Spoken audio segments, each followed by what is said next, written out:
Harry's only contribution is to get together with his rich mates who fly in from all over the world in their private jets and play polo while swilling champagne at very exclusive settings. Why? What is this all about? She said that it just doesn't feel right. The court case has wrapped up its evidence stage, and now the judge is working on the final decision based on everything revealed in court. Behind the Charlotte Griffith messages and Gavin Burrows pushing back, even ignoring the judge telling the claimant to stay calm and answer properly, a clear picture starts to show.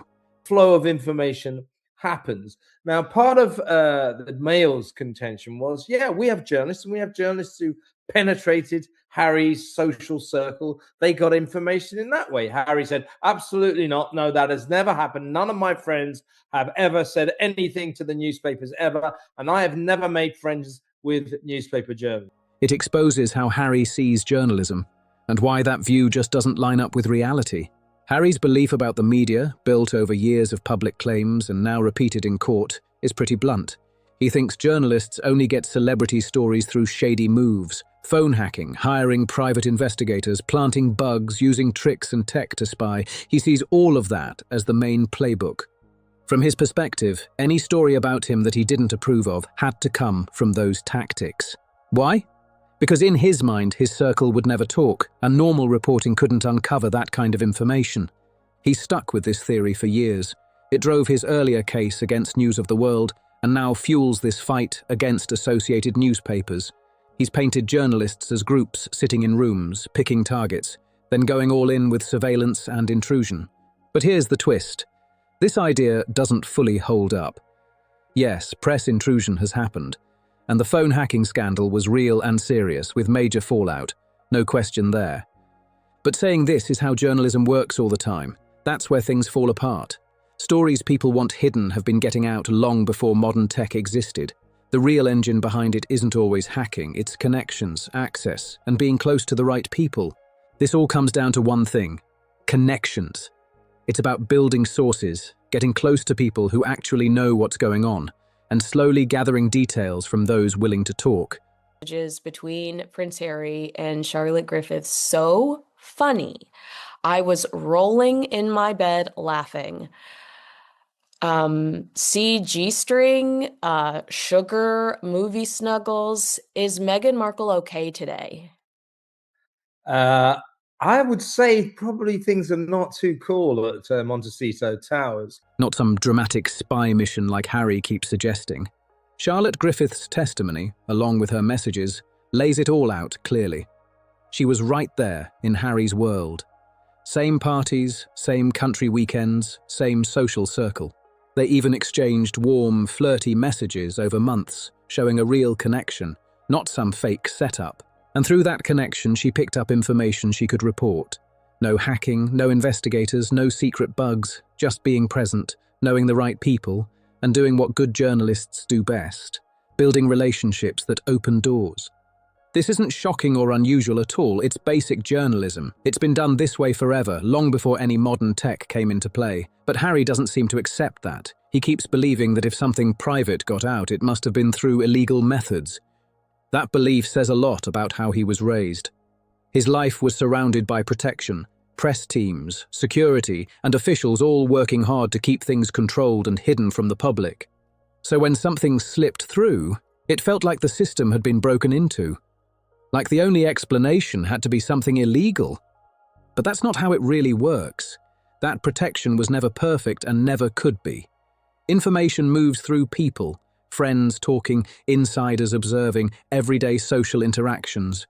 The same circle around him wasn't just support, it was also the source of the stories getting out. This isn't about malice or some secret hacking operation. It's way more basic than that. People share what they know with other people. And sometimes those people are journalists. Katie Nicholl is a perfect example of how this misunderstanding starts causing real damage for Harry. On a car, no, proof of any sort of phone hacking in this particular case. But we now have, proof of the opposite, that while he says he didn't have a relationship with this person, there's a clear thread, a very friendly conversation between two people. She's widely respected in royal reporting, known for being fair and balanced when covering both Harry and Meghan. She's supported them when criticism went too far and questioned them when needed. That's what makes what happened next so wild. She got pulled into Harry's court case under the suggestion that her reporting came from illegal methods. That claim alone put her reputation on the line in a serious way. She denied it, and no wrongdoing was found. But the damage doesn't just disappear like that.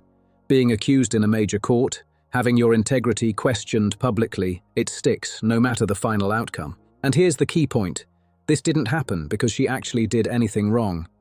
It happened because Harry's belief system demands that journalists must have used illegal tactics to get their stories.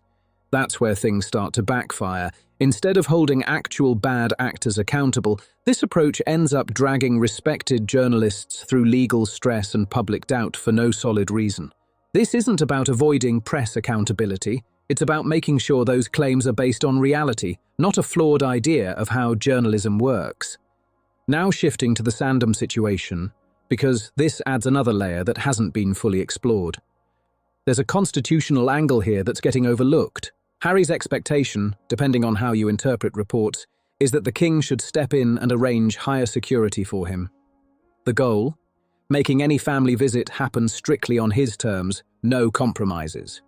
The argument being pushed is simple on the surface. If the king wants to see his grandchildren, he can just make it happen. But that's not how this actually works. The key detail getting ignored is this. Security decisions aren't controlled by the king. They're handled by RAVEC, a government committee that operates independently from royal influence. This year, but he's only willing to come if he gets the security that he would require, which is automatic armed security, so because that's the only way he'll bring Meghan and the kids. Even though it's like, it doesn't work that way, Kevin. If you tell Ravik you're bringing Meghan and the kids, you will likely get that security. It's not, yep. I will only bring Meghan and the kids if I get that security. You know, That means the king cannot just step in and order a specific security setup for Harry, no matter the situation. He might be the head of the institution on paper, but he doesn't sit in those meetings or control those decisions. If he tried to interfere directly, it would create a serious constitutional issue. It would look like he's using his position to benefit a family member, going against an independent system that's supposed to stay neutral. But here's where things get messy. The way this situation has been presented publicly makes it seem like the king could fix everything if he just wanted to. Like the only problem is a lack of effort or care. That framing is misleading, and it shifts the blame in a big way. It creates the image of a grandfather choosing not to see his grandchildren when the reality is far more complicated. And all of this is happening while the king is dealing with major pressures, serious health issues, ongoing royal matters, international responsibilities, and internal challenges all at once. He cannot legally give Harry what he's asking for, and he can't pretend otherwise either. But the narrative being pushed depends on people believing this is all about personal choice, not legal limits. That's where the real tension comes in. Some observers have even described this as a form of pressure or leverage, not in a strict legal sense, but in how the situation is being shaped in public perception. What's really being created here is a public storyline that puts emotional pressure on a sick father, using the idea of a grandfather missing his grandchildren to push for something that simply cannot be delivered the way Harry wants, and the rest of the royal family. They see it clearly. William, Camilla, and others aren't confused about what's going on. The king cannot constitutionally be seen to get involved in any way in what Ravek decides. He cannot say to them, hey, listen, you know, Harry wants to see the kids, so could you swing it so he gets this gun guard security from the police that he keeps asking for? The king can't do that. It would be unconstitutional. They've seen this pattern play out before. Private talks turning into headlines, personal moments showing up in books, family interactions ending up on camera for global audiences. This isn't new to them. Because of that, the issue isn't hate, it's trust. And that trust has taken serious damage. Not based on rumors, but on repeated, very public examples where private didn't stay private. So what happens next isn't explosive arguments or dramatic scenes. It's something quieter, but colder. Distance. careful boundaries, avoiding one-on-one situations, choosing not to create moments that could later be exposed. That's what it looks like when trust isn't being repaired. It just fades out. Now bring in the Netflix situation, because this adds another twist. Reports this week, including claims linked to Paula Froelich, suggest Netflix may no longer allow Harry and Meghan to run projects freely without oversight. If that's true, it's a huge shift. Platforms like Netflix usually rely on creative trust. They don't step in unless something has gone seriously off track. But this kind of supervision, that signals caution. It suggests a partner that feels burned and doesn't want to repeat. And when you look at the projects being mentioned, Live to Lead, Heart of Invictus, and the Polo series, you start to see where things may not have met expectations. That's where the bigger picture starts forming. When both personal relationships and professional partnerships begin tightening control at the same time, it points to one thing. Confidence has been shaken, and now everyone's moving more carefully. Umbrella, but you don't feel the intensity of the media. And Harry, when they land, immediately gets in a car and tries to go basically ambush Queen Elizabeth, and her team was like, she's not available, she's not available, she's not available. And Queen Elizabeth is like, you're going to deal with your father. We'll do the Sandringham Summit, I'll be in the room, but ultimately this is your father. None of these projects pulled in the kind of audience Netflix was clearly expecting from the Sussex name. And that's a big deal, because Netflix isn't just handing out deals for fun. It's a public company that has to answer to shareholders when things don't perform. Each project fell short commercially, and that forced a response. Now the Polo documentary stands out the most, especially since a new Polo-based drama is reportedly on the way. Looking back at what went wrong there reveals something deeper about the limits of the Sussex brand. Here's the reality. Polo is a niche world. It's an elite sport tied to wealth, status, and very exclusive social circles. The audience for it is small and very specific, not the broad global crowd Netflix depends on, and this wasn't some hidden risk. It was obvious from the start, even before filming began. Still, the project moved forward. It's easy to see why Harry wanted it. Polo is personal to him. It's part of his lifestyle, his identity, and something he genuinely enjoys. Sharing that passion makes sense on a human level. But here's the problem. What feels meaningful personally doesn't always translate into something people want to watch. Creative passion and commercial success don't always line up. Then there's the charity angle, which makes things even more complicated. The Centrebile connection brings in a serious mission, helping vulnerable children in southern Africa affected by HIV and AIDS. Because they do not trust them an inch. Anything you say around, if you're Anne or Charles or William or Kate, anything you say around Harry, maybe Meghan as well, their feeling is may be taken down and used in evidence against you in the media. But the way the fundraising works has raised eyebrows. Wealthy players flying in on private jets, playing an elite sport, attending high-end events, all while raising money for people living in extreme hardship. That contrast hits hard. For some, it creates an uncomfortable image. Extreme wealth sitting side by side with extreme poverty in a way that doesn't fully sit right. And that reaction isn't baseless. It's a real ethical concern people have voiced. Reports suggest Harry was surprised by this criticism, not expecting that the model itself would be questioned. That moment reveals something important. Doing good and doing what you love can overlap. But if the bigger picture isn't considered, it can also spark backlash that no one saw coming. It might look completely different from the perspective of the people the charity is meant to help, and that's where things start to get uncomfortable. This moment, small as it seems, exposes a bigger issue. There's a clear gap between how Harry sees himself, someone doing meaningful work, making a real difference, and how that same work can come across to others watching from the outside. And this isn't a one-off situation. That same gap shows up in the court case, in the Sandringham situation, and now in the business side too. It's about a strong self-image that feels real to him, but doesn't always match how things actually land with the public. That disconnect keeps repeating. Now, with the newly announced Polo drama at Netflix, the same questions are popping up again.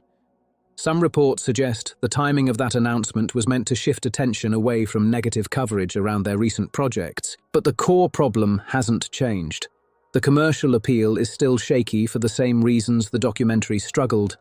Polo just doesn't connect with a wide audience. And if the project does move forward, it likely won't have the same freedom as before. Oversight, supervision, tighter control, that's now part of the picture. That says a lot about where things stand in Hollywood. Listen, this is my personal opinion. I don't think this Polo drama is ever going to happen. You read the story saying, I accept that Netflix would say, on the off chance that Harry and Meghan have a good idea and we want to produce it, they don't get to play any part in it at all because they've proven. This isn't the bold, independent success story that was once expected. It's something more restricted, more cautious, and more dependent on partners who are now being careful. The big money deals created huge expectations, but the results haven't matched that level of hype. And here's the hard truth. Announcements won't fix this. New deals, new projects, new headlines, they don't change the direction on their own. The only thing that does, results. Content that actually connects. Projects that people genuinely care about. Products people want to support. Without that, nothing really shifts. And that's the challenge sitting right at the center of everything right now. This is where everything stands right now. The court verdict is on the way, Netflix is reportedly tightening control, the Australia trip is coming up, and the Sandringham request has already been turned down. But instead of some huge dramatic fallout, what's really happening is quieter, and maybe more telling. It's the slow reality of a setup that promised big results but hasn't delivered at that level, now dealing with the consequences. That gap between what was promised and what actually showed up is the real story here. You can see it everywhere. In Hollywood deals, in international plans, in courtrooms, and even in those Charlotte Griffith messages, it all points back to the same issue. Now shifting back to the journalism angle, because this part goes deeper than just one case. Harry's view of the press hasn't just shaped his lawsuits, it's had wider impact. The phone hacking scandal was real, serious, and damaging. Journalists did cross the line, illegal actions happened, and there were real consequences. Investigations, arrests, even prison sentences. That part is not up for debate. But here's where things start to stretch. Taking that specific scandal and turning it into a belief that this is how all journalism works all the time, that's where the logic breaks. Most journalists aren't hacking phones or running secret operations. They're doing something far more straightforward. Building connections, showing up to events, staying in the loop, and getting information through normal human interaction. And his friends, but particularly Harry, seems to have this kind of notion that there's no way journalists can get information unless they hack his phone or use illegal methods, use private detectives. Now, I don't know the truth of either side of these stories, but I do know that journalists have been getting information that people don't want from time immemorial, from before there are even exactly like Charlotte Griffith did. And this misunderstanding has led Harry down a very specific path, taking legal action based on the assumption that anything negative must have come from illegal behavior. But if the information wasn't obtained that way, if it came from social circles, conversations, and access, then that entire foundation starts to fall apart. And that's the core issue now. If Charlotte Griffith knew things simply because she was present, connected, and trusted in those spaces, then the narrative of wrongdoing becomes a lot harder to defend. Not because she hacked his phone, but because she was actually there. And once that's clear, the entire legal argument starts to collapse. No matter how many witnesses are called or how strongly the case is pushed, a judge can't rule in favor of phone hacking if the evidence shows something completely different. And that's the core weakness right here. The Charlotte Griffith messages didn't just add detail, they exposed the reality in a big way. They show she was part of Harry's social circle, they confirm the connection, and once that's established, it explains exactly how she knew without any need for illegal methods. That alone shakes the foundation of the entire claim. Now look at Katie Nicholl again, because her situation really highlights the fallout from this kind of legal approach. She's known for being careful, balanced, and fair in her reporting on Harry and Meghan. She's not some reckless figure chasing stories through shady tactics. She's built her reputation through years of relationships, sources, and consistent work within royal circles. But because the case is built on the idea that information must have come from illegal activity, her name gets pulled into it anyway. Even if she's not directly accused, the association alone raises questions about her methods, and that's where the damage happens. Just being linked to a case built on claims of widespread illegality can cast doubt, even when there's no proof and no wrongdoing. That's the real issue here. The harm isn't just about the outcome of the case, it's about the reputational impact along the way. And it doesn't look like that consequence was fully considered before moving forward. Because when a case like this expands outward, it doesn't just target one claim, it pulls in others who may have done nothing wrong at all. The idea of making a drama about the polo scene in Florida is a great idea. Is it? Is it? I think it's a terrible idea. Harry proved there is no interest in polo. It is a minority, elitist sport that only posh boys with champagne and private jets ever play. This wasn't some random side effect. It was a direct result of the way Harry sees journalism. That belief set everything else in motion, and the fallout was almost guaranteed. Now look at the Netflix polo drama announcement, because the timing alone raises eyebrows. It dropped right after the Variety report that laid out serious concerns about the Sussex Hollywood track record. And that report wasn't light gossip, it was detailed, sourced, and backed by a major publication with the weight to stand behind it. So what happens next? Almost instantly, a new project gets announced. A Netflix drama, right on cue, shifting the conversation toward creativity and future plans. This pattern isn't new either. Negative press hits, and suddenly there's a fresh announcement to change the narrative and create a sense of momentum. But here's the problem. The project itself comes with the same issues as before. A polo-based story, set in a niche world that doesn't attract a wide audience, already starts at a disadvantage. No matter how polished it is, the core appeal just isn't broad enough to guarantee success. And we've seen this play out already. The Meet Me at the Lake project created buzz when it was announced, but the actual production never followed through. That's the pattern. Big announcements grab attention, but the finished product doesn't always show up. So this new polo drama could be heading down the same path. The announcement does its job. It pushes back against negative coverage, signals activity, and gives supporters something to point to. But whether it actually gets made, that's a completely different question. And now, with reports that Netflix is stepping in more directly, adding oversight instead of giving full creative freedom, it sends a strong signal. This isn't business as usual. It's a response, a move to keep tighter control after previous projects didn't land the way they were expected to. Yeah, and what Sophie was furious about, and I can understand it, was, we're over here in Africa, trying to tend to kids who need help, their parents who died of AIDS. This is a very important charity. And okay, we need funds to be raised. But why are we here in Africa dealing with these poor little kids? Netflix seems to have reached a clear conclusion. The Sussex pipeline from big announcement to actual production just isn't delivering strong results. And because of that, they're stepping in more directly to protect their investment. That's not a sign of trust. It's the opposite. It shows a lack of confidence in letting things run freely the way they did before. If this polo drama even gets made, it likely won't be shaped the way Harry and Meghan originally imagined. It'll be guided by Netflix executives and experienced producers who are focused on what works commercially, not what fits a personal narrative. Their names may still carry weight, but how that weight is used is now out of their hands. And here's where it gets interesting. This setup could actually lead to a better end product, or it could lead to nothing at all if professionals decide the idea just doesn't hold enough value. That puts Harry and Meghan in a position they once pushed back against, names attached to projects, but not fully in control of how those projects are created. There's a strong irony in that.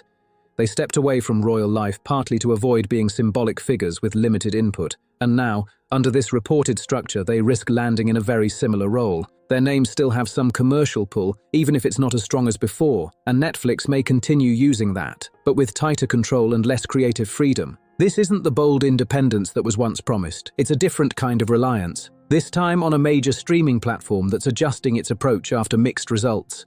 And the polo world itself almost mirrors the situation. A space driven by passion and status where the experience feels meaningful to those inside it, but doesn't always translate into something that connects with everyone watching from the outside. Polo is one of those worlds that feels important from the inside, but looks completely different from the outside. It just never stops, does it? Harper's Bazaar, Meghan's cover of Harper's Bazaar. Oh, yes. What is your take on this story? I thought this was really interesting from Paula Froelich. of News Nation that Netflix won't allow the couple to work on projects solo anymore. They have to have supervision. What seems meaningful to those playing it can come across in a totally different way to everyone else watching. Even concerns raised around its use in charity highlight that tension. The idea that it doesn't feel right as a fundraising vehicle points to something deeper than just strategy. It questions the whole image being presented. And that same energy shows up in Harry's life in Montecito. From his perspective, it likely all feels purposeful. Speeches about accountability, big ideas about change, time spent with influential circles, public statements about family, social media posts, and legal battles over the press. All of it probably feels like action, like impact, like it matters. But from the outside, the picture isn't so simple. It looks more layered, more complicated, and sometimes harder to connect with. That gap between how it feels internally and how it's perceived externally has been growing, not shrinking. And nothing captures that gap more clearly than the polo setting itself. Private jets, luxury environments, exclusive events. It creates a powerful image, but not always the one intended. That earlier comment, that it doesn't feel right, goes beyond fundraising. It hits at a bigger question. Does the activity actually serve the cause it claims to support, or does it mainly reinforce the lifestyle and identity of the people involved? That's the real issue sitting underneath everything. Whether it's the court case, the Sandringham situation, public speeches, or new media projects, each one can be seen in two completely different ways. On one side, it's meaningful work with real purpose. On the other, it can look like building a new identity after losing an old one. And the truth? It's probably a mix of both. Genuine intent and personal interest can exist at the same time. But which one is driving things more? That's what's slowly being revealed. As the business side struggles to meet expectations, the bigger question keeps getting louder and harder to ignore. So what happens when the deals start fading, the publishers step back, and Netflix tightens control? What's actually left? That's the big question. And the answers aren't coming from headlines, they're showing up in moments. The polo events in Florida, the meetings in Australia, the court testimony about Charlotte Griffith, and soon, the judge's final ruling. Each one adds a piece to the bigger picture. Elizabeth refused to take Prince Harry's calls without a witness to keep a record of what was said. And I've reported that before, but it reminds me of what you're saying, that the Queen had cancer, the Queen was sick, the Queen was... Now there's one more detail that really stands out. The claim from Hugo Vickers that Queen Elizabeth chose not to take Harry's calls without someone else present. That detail hits differently when you look at everything else going on. Because this wasn't just anyone. It was the Queen, a leader known for handling sensitive conversations with care, privacy, and personal attention throughout her entire reign. And yet at some point, she made a quiet but serious decision. She didn't want to speak to her grandson alone. Not out of lack of love, by all accounts, she cared deeply for him. But even that wasn't enough to remove the concern that private conversations might not stay private. So she asked for a witness to be present. That's a powerful signal. When a grandmother who is also a head of state feels the need for that level of caution, it says a lot about how trust had shifted. And it doesn't stop there. Reports suggest Queen Camilla has taken a similar approach, but even more directly. During a past meeting between Harry and King Charles, she made sure she was in the room, not just for family support, but as a safeguard, someone who could confirm what was said, someone who could ensure there was no confusion later. That kind of setup changes the tone completely. It turns what should be private family moments into something more controlled, more guarded, and far less personal. So what's left when the big deals cool off, publishers step back, and Netflix starts watching everything closely? That's the real question now. And the answers aren't in flashy headlines, they're showing up in real moments. The polo events in Florida, the Australia meetings, the Charlotte Griffith court testimony, and soon, the judge's decision. Each one adds another layer to what's really going on. Then there's this detail that really stands out. The claim from Hugo Vickers that Queen Elizabeth didn't take Harry's calls without someone else present. That hits hard when you look at the bigger picture. This was the Queen. Someone known for private, careful conversations throughout her entire reign. And still, she reached a point where she didn't want to speak to her grandson alone. See me, Camilla said, by the way, Camilla hates Harry. she doesn't want to be anywhere. She doesn't want to be in the same postcode as it. She is the poor woman that Harry said was the villain of the story.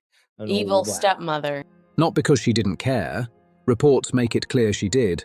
But concern had crept in that private talks might not stay private. So she made the call to have a witness there. That says a lot. When a grandmother and head of state takes that step, it shows how much trust had shifted behind the scenes. And it didn't stop there. Reports say Queen Camilla took it even further. During a meeting with King Charles, she made sure she was in the room, not just as family, but as a safeguard. Someone to hear everything, to avoid any confusion later. That kind of move changes everything. It turns personal family time into something far more controlled and a lot less relaxed. The parallel is right there for anyone willing to see it. The judge will eventually decide the press case, and the family will keep operating under strict boundaries shaped by broken trust. Where this story ends, and when, that's still unclear. But here's what is clear. A grandson whose grandmother felt she needed a witness just to take his call. A son whose stepmother won't sit in a room with him without someone else present. A brother who believes private conversations could turn into public content at any moment. And a father, seriously ill, now caught in the middle of public narratives about family access and security. This is what broken trust really looks like. Not shouting, not chaos, but quiet distance, controlled meetings, careful setups, and constant caution. Witnesses in rooms, staff on calls, every interaction measured. And far from it all in Montecito, a man who walked away from an institution believing it failed him, now facing the reality of what that decision has cost. Waiting on a court ruling, waiting on doors that may not reopen. That's where things stand right now, and it's still unfolding. If you've been following this story, make sure to like, subscribe, share, and drop your thoughts in the comments below.